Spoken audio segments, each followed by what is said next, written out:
again in the near future. In 2020, the bank will be working hard on new ways to detect and determine the economic impact of the fourth industrial revolution. One area that shows promise is to use AI to analyze big data, text mostly, for keywords and to build synthetic indicators of technological change. So a local woman, Michelle Alexopoulos from the University of Toronto, and a winner of a Bank of Canada Fellowship Award, is doing very innovative work in this area. And of course, we'll also talk directly to Canadian companies to gather intelligence on the spread of AI. So fourth, there's the central banker's favorite subject. Everybody know what that is? Money. Well, technology is affecting how Canadians make payments. So, of course, it's going to affect money. Now, to start with, Payments Canada is working with the bank and with the major financial institutions to modernize our core payments systems. This is going to allow for wider access to the systems and more innovation. The first stage of this work is to replace the wholesale system, which is now over 20 years old, which manages transfers between major financial institutions and through which the Bank of Canada operates. Now, most of the work on the new wholesale system should be completed in 2020. Now, the wholesale system handles most of the dollar value of our payments every day. But there are thousands of times more retail transactions on any given day. So modernizing the retail payment system is a top priority.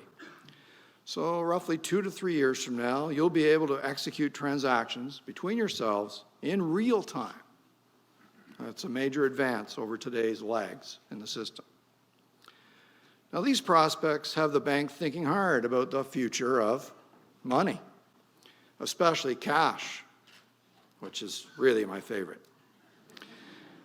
So a decade ago, more than half of all transactions in Canada were done with cash.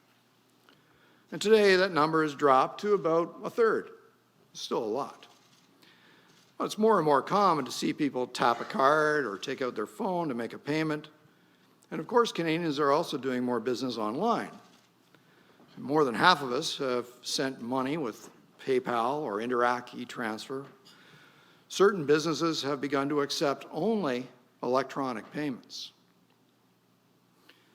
Now, I believe that central bank money, the banknotes that you have in your pocket, will always provide an important public good. That's an individual's sovereign right to make payments with an instrument that is universally accepted and final. Now, a private digital currency cannot deliver that, regardless of how innovative or widespread its use becomes. I mean, the other nice thing about cash is that it will still work even during power blackouts or cyber attacks. And as a consequence, banknotes will probably always be around to some degree, if only as a contingency for unusual events.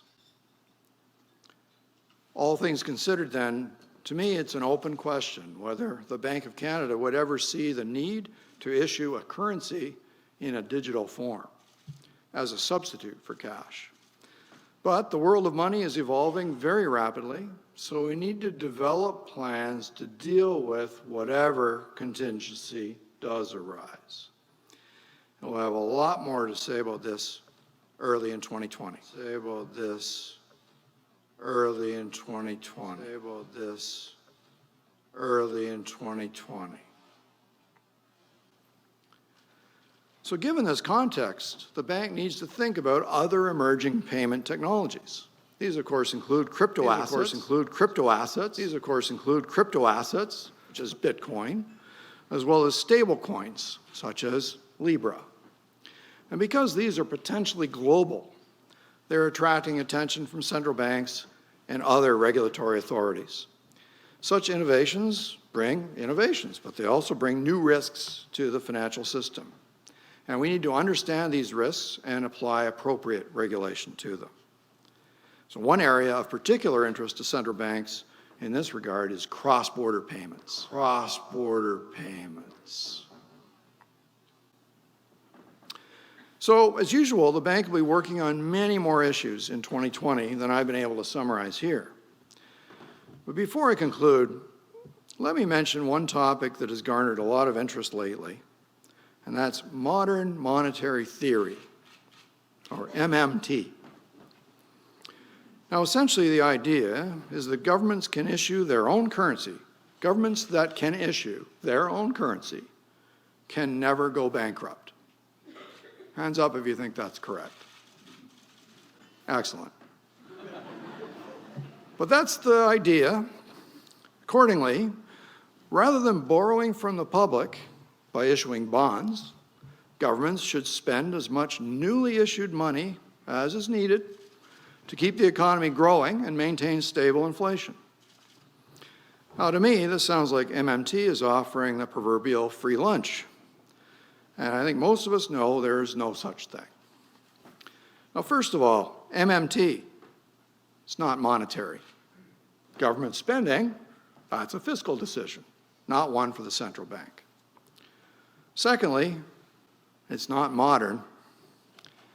It's been tried many times in the past, and the record is not pretty.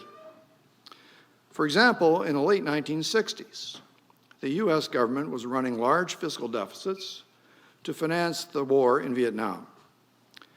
And this led to very rapid money creation. The result of this was a breakdown of the Bretton Woods system of fixed exchange rates and a surge in global inflation that spanned the 1970s.